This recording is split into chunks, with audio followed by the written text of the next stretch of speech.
Hi everyone. உலகத்தில் மிகப்பெரிய ஒரு பேசு பொருளாக இருக்குது ஆயத்துல்லா ஹொமைனி என்று சொன்னால் யார்?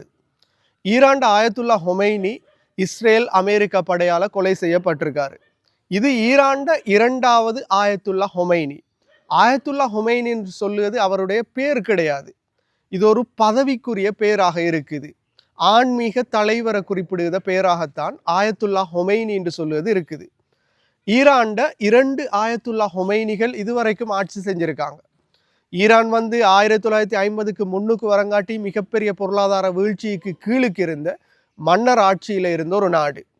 அந்த மன்னர் ஆட்சி வீழ்ச்சி அடைஞ்சதுக்கு பிறகு ஆயத்துல்லா ஹொமைனி என்று சொல்லுதவர் ஆட்சிக்கு வாராரு. 1950ஆம் ஆண்டு காலங்களில் ஈரான ஷாண்ட மன்னர் ஆட்சி செஞ்சு வராரு. மிகப்பெரிய ஊழலுக்குரிய ஆட்சி, அமெரிக்காவுக்கு அடிபணிஞ்ச ஒரு ஆட்சி, அமெரிக்காவோட கைபொம்மையாக ஆட்சி செஞ்சுட்டு வராரு. 1950ஆம் ஆண்டுக்கு பிறகு ஈரானில் எரிபொருள் கண்டுபிடிக்கப்படுது, பெட்ரோலியம் கண்டுபிடிக்கப்படுது. பெட்ரோலியம் கண்டுபிடிக்கப்பட்டதுக்கு பிறகு ஈரானில் மிகப்பெரிய பொருளாதார மாற்றம் ஏற்படுது. பெண்களுக்கு அதிகாரம் கொடுக்கப்படுது.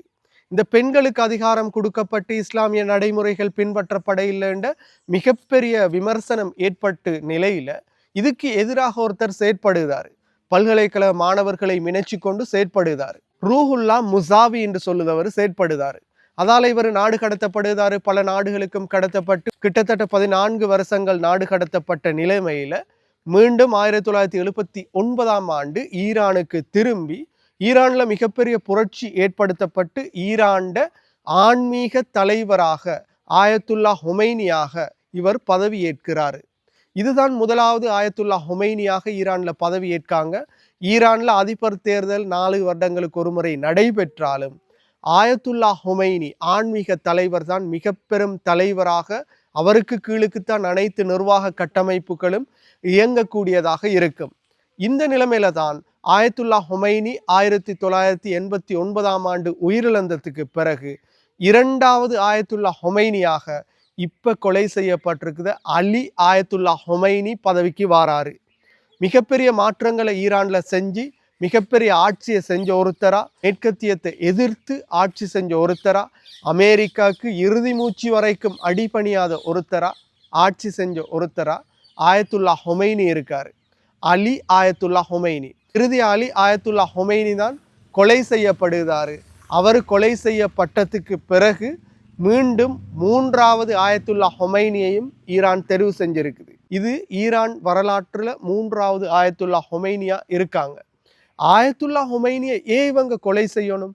ஈரானுக்கும் அமெரிக்காவுக்கும் என்ன பிரச்சனை என்ற கேள்வி நிறைய பேருக்கு இருக்கும். 1979ஆம் ஆண்டு முதலாவது ஆயத்துல்லா ஹொமைனி தெரிவு செய்யப்பட்டதுக்கு பிறகு ஈரான்ல அமைஞ்சிருக்குத அமெரிக்க தூதரக எதிராக கோஷங்கள் எழுப்பப்பட்டு அங்கே இருந்த அமெரிக்கா தூதரகம் மூடப்பட்டு அங்கே இருந்தவங்க துரத்தப்பட்டிருந்தாங்க. அந்த நாள்ல இருந்து பழி தீர்க்கும் ரிவெஞ்ச் இன்று வரைக்கும் அமெரிக்காவுக்கும் ஈரானுக்கும் இருந்து வருது. 2000க்கு பிறகு யுரேனியம் செறிவூட்டப்படுகிறதா ஈரான்ல குற்றம் சாட்டப்பட்டதோட அமெரிக்கா பயந்து இருந்துச்சு.